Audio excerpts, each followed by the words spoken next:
Nyt jatketaan yläkertaa. Tässä kun lähtee rappuset ylös. Tässä näkyy toinen kerros. Sitten vielä tuolla ylhäällä näkee tää parvi. Ja huomaa miten todellakin korkea tää huoneessa tai tää asunto on täällä. Jatketaan vaan.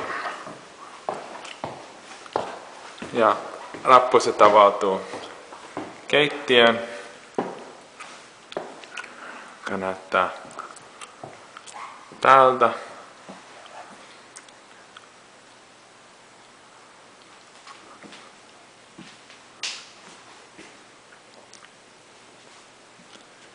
Ja olohuoneeseen, joka näyttää